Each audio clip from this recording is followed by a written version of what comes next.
Truth be told, it did not decrease the frequent. Yeah.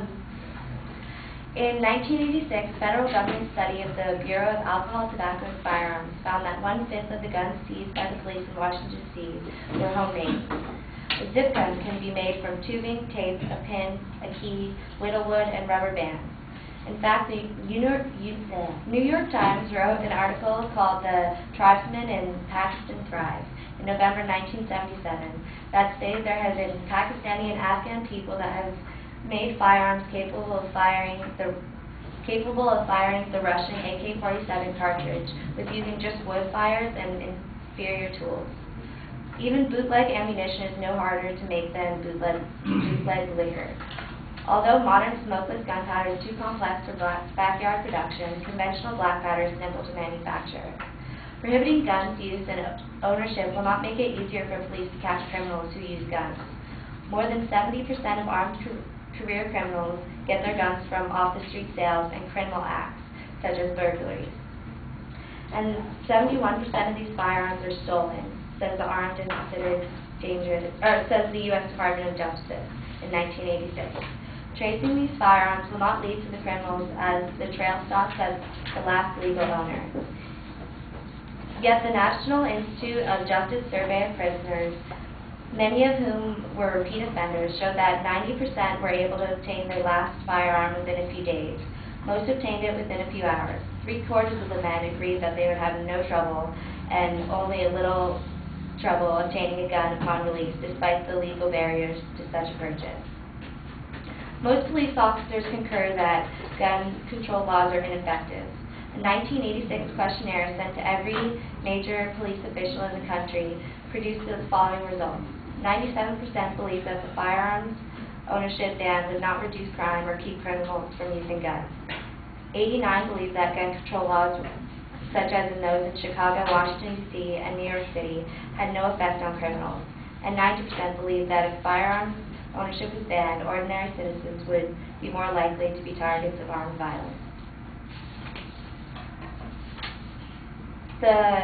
In 2003, a Harvard medical practice study says that the leading cause of deaths was heart disease, then it was cancer, stroke, chronic lower respiratory diseases, doctors' negligence, influenza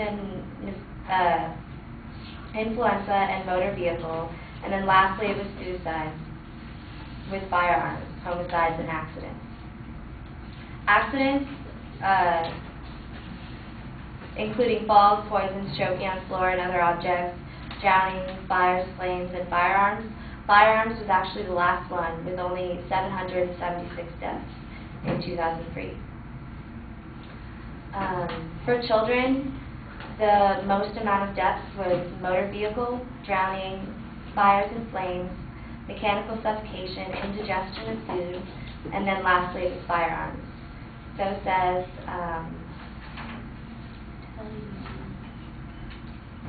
the article medical practice.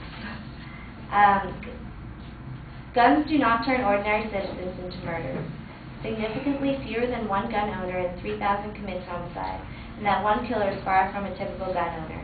Studies have found 2/3 to 4/5 of homicide offenders have prior arrest records, frequently for violent felonies.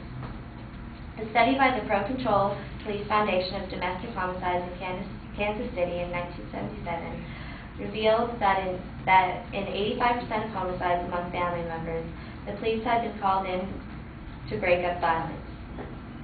In half the cases, the police called in 5 or more times, thus the average person who kills a family member is not violent and saw a citizen who reaches a weapon.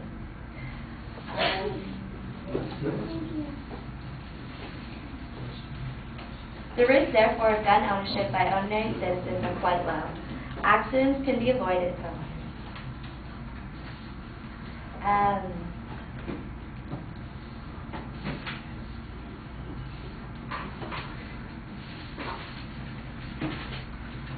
According to National Institute of Justice in 1985, 60% of felons said a criminal is not going to mess around with a victim they know is armed with a gun.